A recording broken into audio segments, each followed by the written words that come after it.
Now, in Shamima Begum's case, she's been accused of being a terrorist, but not formally. She's never been arrested for anything. She's got no criminal record for anything. The most important principles that a court should be looking at is fairness and justice. See him more as the butler, really, than anything else. What we have now is a very pernicious government, quite happy to lie, quite happy to ignore law and order, quite happy to be racist in its comments, and unfortunately that means that the security service and the police have to do their bidding.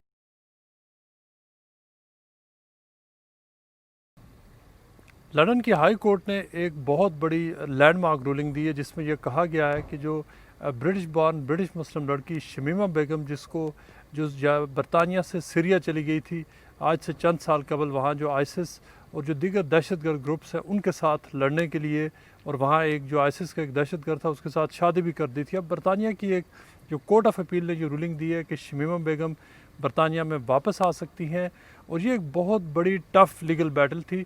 इससे पहले जो home secretary थे साजिद जावेद, उन्होंने शमीमा बेगम की जो British nationality थी उसको ख़त्म कर दिया था, उसको स्ट्रिप ऑफ कर दिया था। यानी उनको शमीमा बेगम जो बरतानिया में पैदा हुई थी, जिसके वालदैन बांग्लादेश से तकरीबन 50 साल पहले आए थे, इस बुनियाद पर उसकी नेशनलिटी ख़त्म कर दी गई थी। बरतानवी हुकूमत ने ख़त्म की कि चूँकि शमीमा बेगम के जो वालदैन हैं या फॉर दैट मैटर पाकिस्तानी हो, इंडियंस या दीगर नेशनलिटीज़ के लोग हैं, चूँकि अगर किसी के भी वालदैन जो अगर किसी दूसरे मुल्क से आए होंगे और जो बच्चा अगर बरतानिया में पैदा हुआ होगा उसकी नेशनलिटी हुकूमत ख़त्म कर सकती है अगर वो चाहे तो। और ये उसे शमीमा बेगम की नेशनलिटी ख़त्म करके उसको स्टेटलेस बना दिया गया था। अब पिछले कई सालों से शमीमा बेगम वहाँ पर गई, उन्होंने एक वहाँ पर जो एक कॉन्वर्ट था उसके साथ शादी की, 3 बच्चे हुए, तीनों मर गए और वो कसम पुरसी की हालत में वहाँ पर मौजूद हैं। उनके वकला ने यहाँ पर ज़बरदस्त केस तैयार किया और नई मिसाल यहाँ पर कायम की है, जिसने जो मौजूदा हुकूमत है उसके लिए भी बहुत बड़े उसके लिए हज़ीमत का जो रूलिंग आई है वो सामने बनी है। लेकिन जो रूलिंग आई है वो ज़ाहिर करती है कि जो बरतानिया का जो जस्टिस सिस्टम है वो क्या कहता है। चूँकि मोस्ट इम्पॉर्टेंट बात यह है कि जो 3 जजेस थे कोर्ट ऑफ अपील में, उन्होंने ये कहा कि जो हुकूमतें हैं उनको हुकूमतों को इजाज़त नहीं दी जा सकती कि वो नेशनल सिक्योरिटी या कौमी सलामती के नाम पर वो अपने ही जो शहरी है उनके हुकूक की पामाली करें। हमारे साथ आज मौजूद हैं तस्नीम अकुन जी, जो शमीमा बेगम के वकील थे। तस्नीम अकुन जी मारूफ वकील हैं और उन्होंने इस केस के हवाले से पूरे जो आर्गूमेंट्स थे और वो केस तैयार किया था, जिसकी बुनियाद पर शमीमा बेगम को एक बहुत बड़ी लीगल विक्ट्री मिली है, जिसको बरतानिया की जो सिविल सोसाइटी है और उसके साथ साथ उसको जो लीगल कम्युनिटी है उसमें उसको वेलकम किया गया है। हम जानते हैं तस्नीम अकुन जी से कि Tasneem, if you could tell us how do you see this ruling which has been given in favour of your client? Well, we're grateful to the Court of Appeal for establishing the principle of common sense once again. The judgment was very direct, and it directed the lower courts to make sure that they don't forget that the most important principles that a court should be looking at is fairness and justice, which is quite surprising that a court has to be reminded of that. However, the Court of Appeal has ruled that because Shamima Begum can't practically be involved in her own appeal, therefore the appeal can't go ahead without her involvement. So given that she's in Syria in a refugee camp where there's no possibility for her to really communicate with lawyers and communicate with the court safely, then the court has opinioned that she should be brought back to the UK in order that she can engage with that appeal process. The judges have remarked that the national security concerns cannot outweigh the principles of fairness and justice, and that very principle of fairness and justice has been applied in this case. How do you see the Western governments and especially the British government now relying in lots of cases on what we call national security? Well, I mean, the British government seems to be looking at countries like Saudi Arabia or North Korea as a model for good government these days. So the principle in the West has always been that you have individual liberty and that your liberty is sacrosanct, and you only lose that if you've been found guilty of very serious crimes. Now, in Shamima Begum's case, she's been accused of being a terrorist, but not formally. She's never been arrested for anything. She's got no criminal record for anything. And the idea that a Home Secretary can say that somebody's a terrorist and then deny them the ability to come to court to face that accusation, to bring evidence against them or to clear their name, that inherently is against every principle of justice. Now, we see countries like, let's say, China, who quite easily make an accusation and say, due to national security or the common good, that they will take away people's liberties. But that's because their countries are based upon principles of communism and with little regard for the individual and more regard for the communal. And that's very much at odds with Western sort of views on civil liberty. So the idea that we're now using national security in the same way that China or North Korea use it, well, that should be more worrying for us than it is for anyone else, really. Sajid Javid was a Home Secretary of British Pakistani origin, and now the Home Secretary Priti Patel is also of Indian descent, Asian descent. But both of them took a very hard stance on it. In special, Sajid Javid, it looked like they went out of his way to strip off somebody of his or her nationality to make a point. How do you see Sajid Javid actually in that, at that particular point of time, acting in that aggressive manner? And now his recent statement has come and he says that he feels very bitterly disappointed over the ruling. Sort of see him more as the butler, really, than anything else. He is somebody who tried to be of significance by proving that he could be harder than the average person because he shares a sort of common background with some. And that's the general view, that he was harder because he shared that background, really.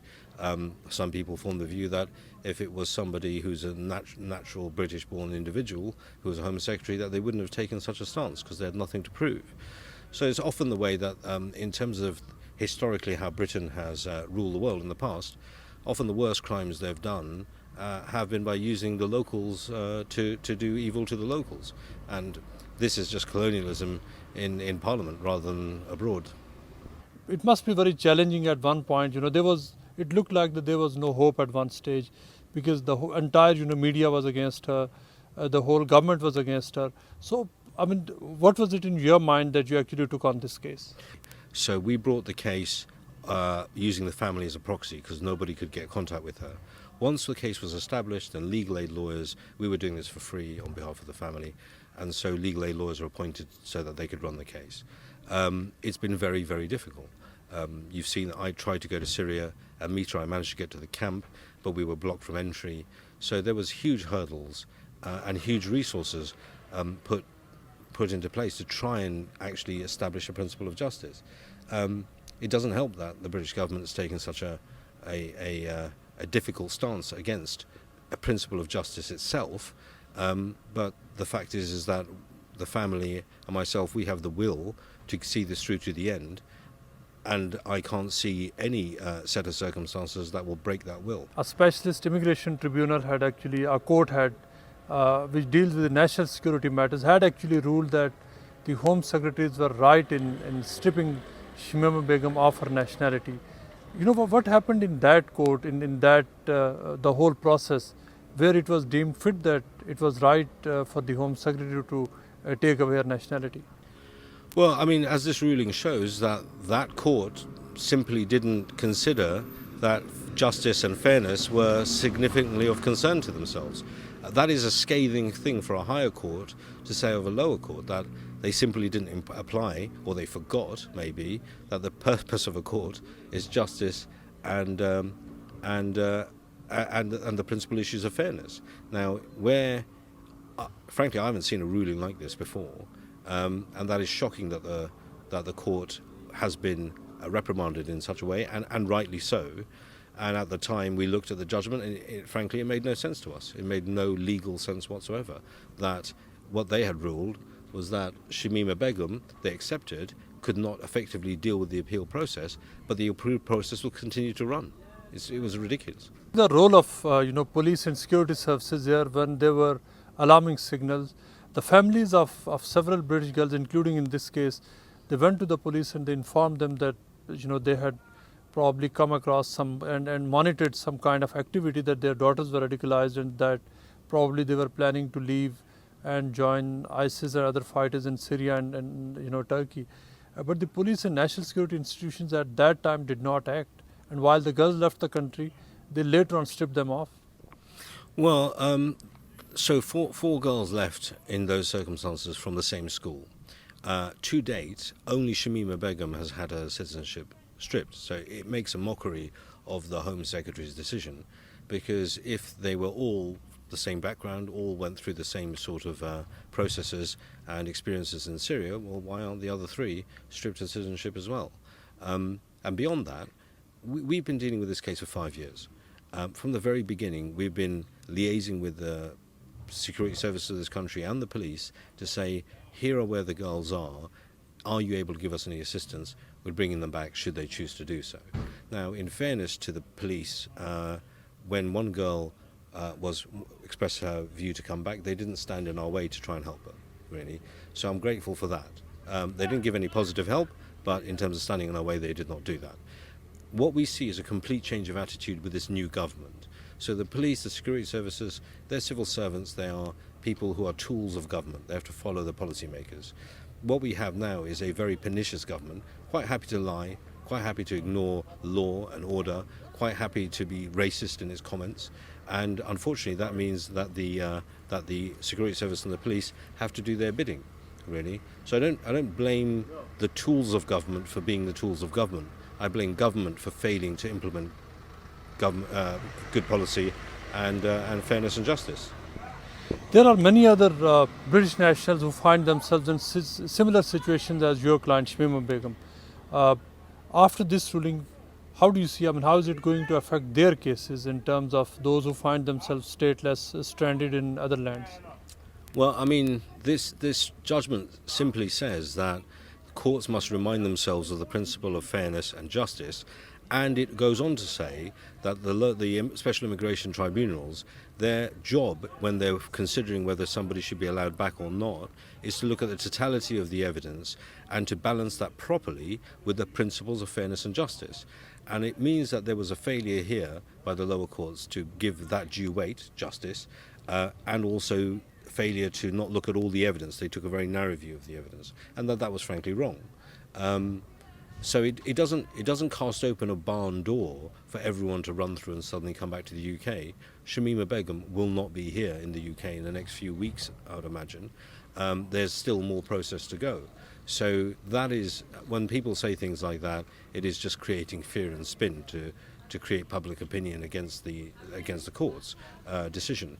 But in this case, all it simply says is if somebody's a real risk and a genuine risk, then they're less likely to be able to come back than somebody who's not so much of a risk. And in this case, Shamima Begum was now a 20-year-old lady. She was 15 when she went out. And the idea that the UK government doesn't have the resources to keep us safe from a 20-year-old girl, well, it's a joke, really.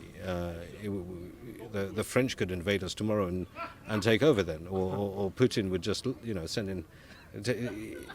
If we can't protect ourselves from a young girl, we can't protect ourselves from anything. Shamima Begum joined the groups and she has been speaking to several British media outlets. She has been owning it as well, and she has been very proud of her character, that she was involved in the radical extremist groups.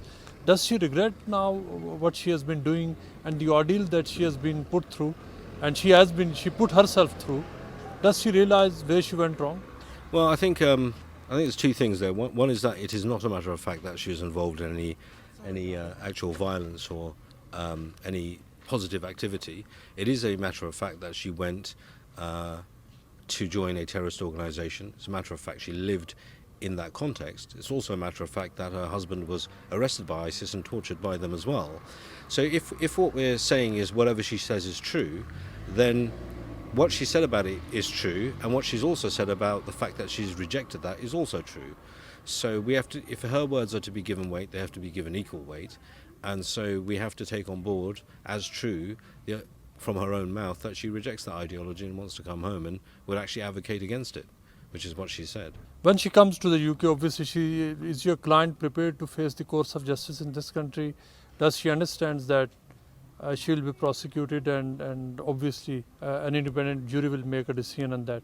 So is she prepared for all of that? Yeah, she's said as much as well. She's happy to face justice that's from the country of her birth, Britain. She wants to come back to the UK, and she will face the justice system. It's not a matter of choice for her. If she returns to the UK, it will happen. She will face the court system one way or another, and she will probably face a criminal case in due course. What happens with that is a matter of evidence in the future, but she's live to that.